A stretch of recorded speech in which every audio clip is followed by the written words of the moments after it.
Hello everyone and welcome back to my channel. Today we are back in front of the bookshelf again to do another city chat video, and today I thought I would do the mid-year freakout tag.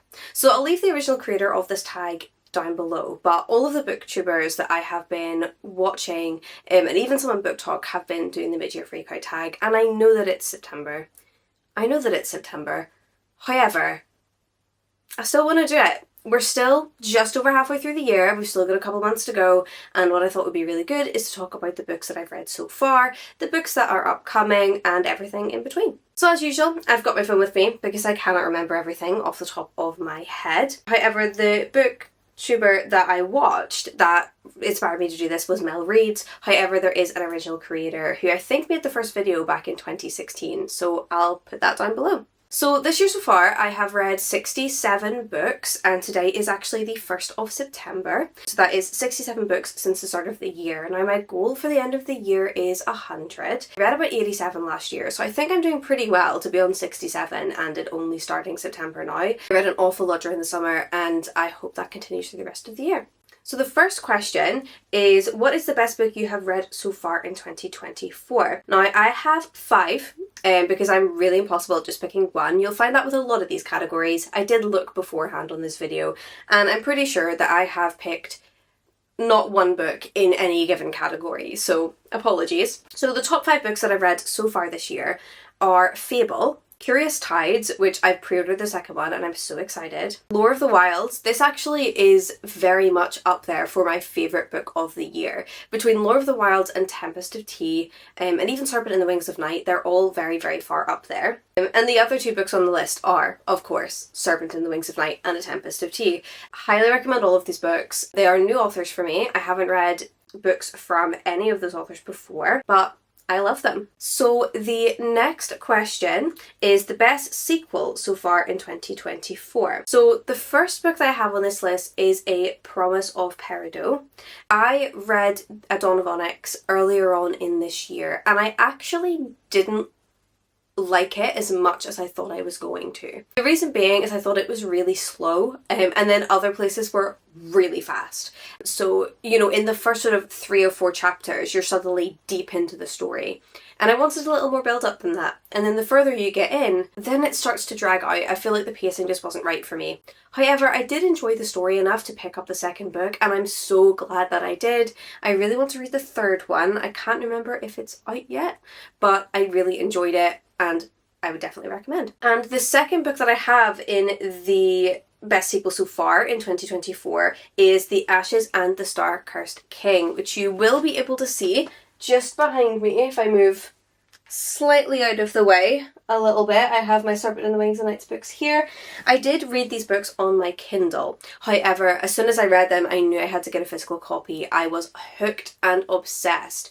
I actually have Six Scorched Roses, which I believe is like a spin-off book. I have it pre-ordered. I haven't read it on my Kindle yet. I know it's on Kindle Unlimited, but I haven't read it yet.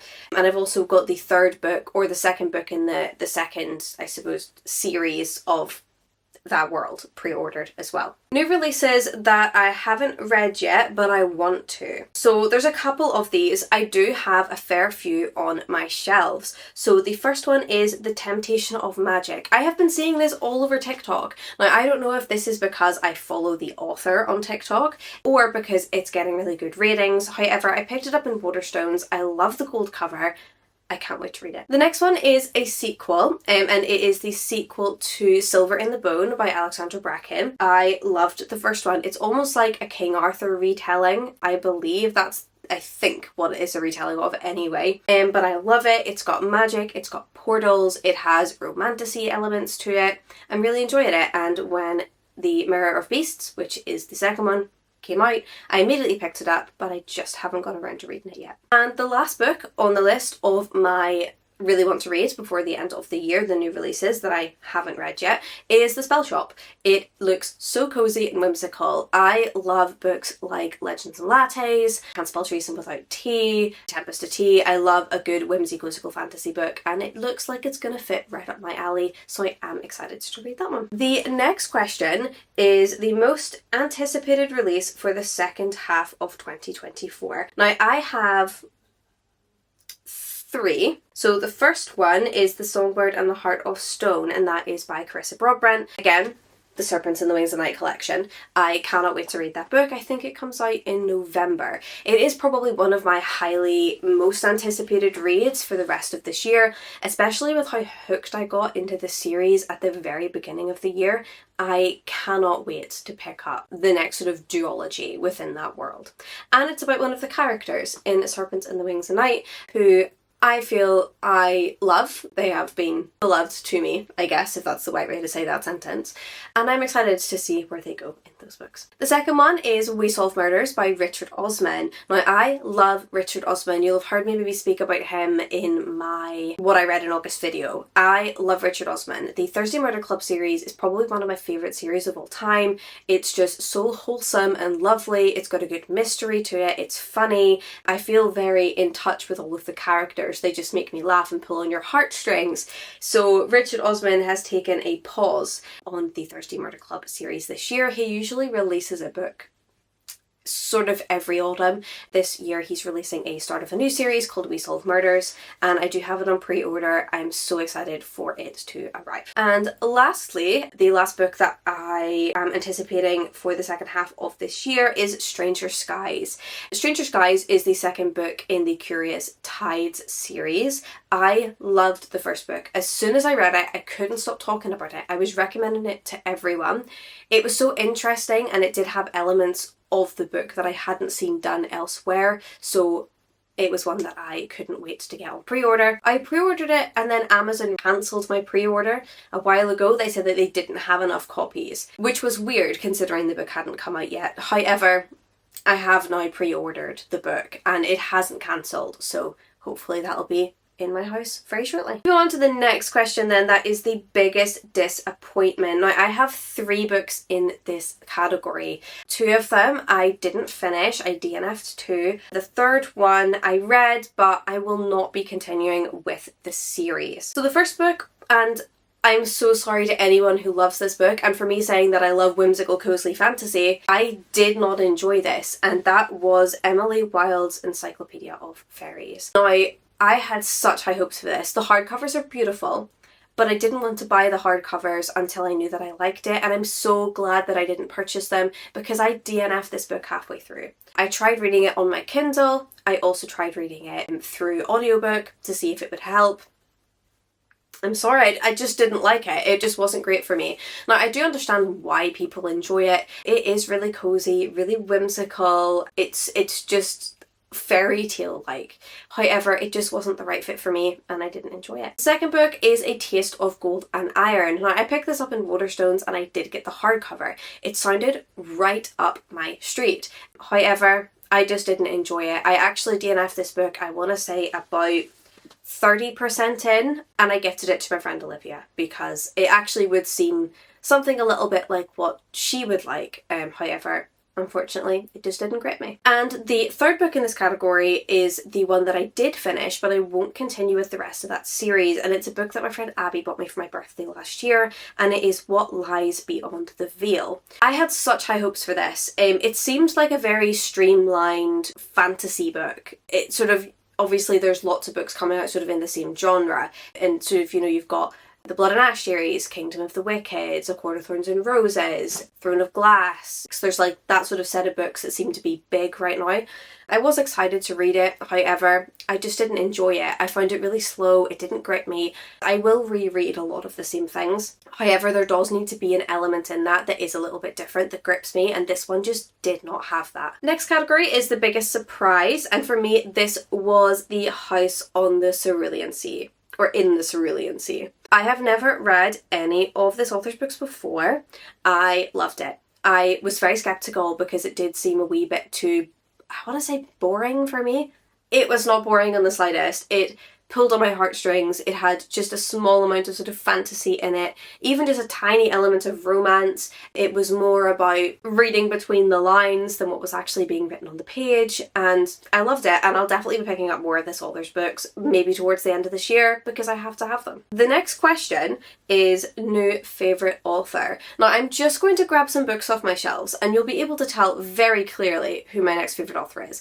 I started reading this author this year, haven't read any of of their books in the past, but I am hooked, and I have read almost all of the books they currently have out released, so bear with me. But the author that I have just, my new favourite author, she has become an auto-buy for me now, is Elsie Silver. Cannot wait for the second one in this to come out in a week or so. I am going to be getting it for my birthday. I have requested it from my fiance, who I believe has pre-ordered it. I didn't like this one as much as the others that are currently on my lap. However, I am really enjoying them. I love these. I love her, and I love her writing. I didn't think I was a big romance girly. I do love an Emily Henry, don't get me wrong. Still haven't read the most recent one, but I do love an Emily Henry, and I didn't know how I would feel about cowboy romance. I did get really heavily into pirates this year. Pirate romances seem to be a big thing. However, cowboy romance, I totally understand the hype. I'm all for it. You probably should buy these books. So I'm too lazy to put them all back up again, but we are just going to continue. And the next sort of question in this is newest fictional crush. Now, I have two. The first one is Rain from Serpent and the Wings of Night. I would do anything for that man. Like, I cannot explain it. I am obsessed. I love him. I love his character development. I love the plot twists that he is involved in. And I just love the way that he interacts with the female main character of the books. I obviously can't say an awful lot about the plot because I don't want to give any spoilers, but I love him. And the second person, second newest fictional crush, I guess, is Jin from A Tempest of Tea. I don't know how to explain it, but he's giving me Jem vibes, like Jem from the Shadowhunter series by Cassandra Clare. He's giving the same vibes to me, and I don't quite know why. I don't know if it's more of a crush or I just love this character so much, but I would heavily pick it up. He does have a little romanticy element with another one of the characters in A Tempest of Tea, which I think is so endearing and so beautiful, and I love the way that it blossoms. And he isn't like the main character, but he is one of the two main characters of this book, and I just love watching him. I love anything to do with him. I think he's great. So the next question then is newest favourite character. So I have got two. First one is Alosa from Daughter of the Pirate King. Daughter of the Pirate King and Daughter of the Siren Queen? What's happening? Daughter of the Siren Queen is a duology that I have loved this year, and I think there are more books, sort of spin-off books, but I haven't read them. I suddenly love a pirate. Not too sure why. But Daughter of the Pirate King, Alosa from that series, is great. Strong female character. Love her. She's so sassy. She knows her way out of every situation. And the next female character is Arthi. Now, I don't know if it's Artie or Arthi, but she is in A Tempest of Tea. She's the main character. I love her. Again, she's very intellectual, so she's so strong-willed and strong-thinking, but gets waylaid by her romantic emotions. And I love a character that's like that. I love the breaking down the walls and being led astray by your romantic feelings. She's also so fun, so witty. Premise is that she deals in secrets, and she just knows everything about everybody and uses it to her advantage. Love it. A book that made me cry. This was actually a reread because it's the only book that had made me cry this year, and it is A House of Earth and Blood. If you know, you know. I'm not going to say anything. Moving on. Books that made me happy is the next one. So I have Heartless Hunter / Crimson Moth on this list. The reason being is it has changed names, so some people will have one copy, some folk will have another, but it did just make me really happy. It was a really easy read, but I thoroughly enjoyed it, and I can't wait to see where the series goes. So the next question then is beautiful books that you have bought or received this year. Now I have two, and I'm just going to pull them off the shelf, so give me a second. So the first book that is beautiful that I love is Lore of the Wilds, and how gorgeous is this? This is perfect. I definitely think that once I unhaul some of my books, I am probably going to have this facing out the way because it is stunning. Even the back, look at that artwork. This is beautiful. The greens and the golds and the artwork, and stunning. Just stunning. So this will be kept forever. I also loved it. I rated it 5 stars, so would heavily recommend picking this one up. And the last book in this beautiful book section is actually just behind me. Let me move over. And I have recently got a Illumicrate subscription, and I got the romance one, which is the Afterlight subscription, and also the general Illumicrate box, which I received my first boxes in the end of August. This is the one from Afterlight, and it is the pairing. Look at this book. How beautiful is this? It has the most beautiful cover. It's also got the most stunning edges. How beautiful is this? And if you think that that is not enough, wait till you see the inside. Look at this. This one kills me every time. Pretty sure I got a print of this as well, which I have. It looks like this. Stunning. Absolutely stunning. Also, underneath the dust jacket, there is this absolutely gorgeous cover. And I really can't wait to read it. So, the last question that I have written down is, what books do you want to read by the end of 2024?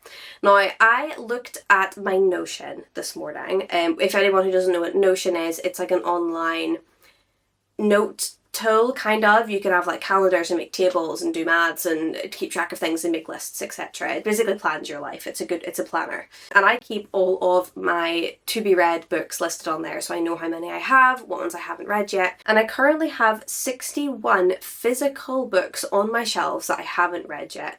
That is not including the crazy amount of Kindle books that I have. 61 physical. So I really want to work before the end of the year on getting that number down, especially since I have a fair few books on pre-order that will be added to these shelves before the end of the year. So I have a list, and some of these have actually been here since I moved to Scotland in 2021. So I have a list of 10, and I'm just going to list them all off and display their covers for you. Belladonna, We Hunt the Flame, The Temptation of Magic, Mirror of Beasts, which is the second book in the series. I cannot wait. I just can't wait for that one. When the Moon Hatched, Funny Story, The Spell Shop, this book that's about a department store that I cannot remember the name of off the top of my head, but I will display it here. It looks so lovely and whimsical. Fragile Enchantment, and Where the Dark Stands Still.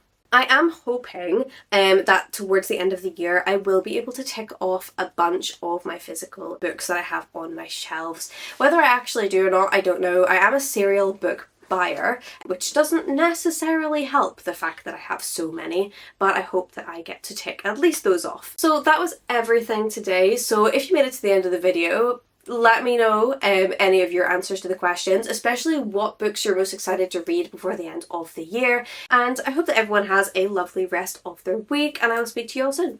Bye!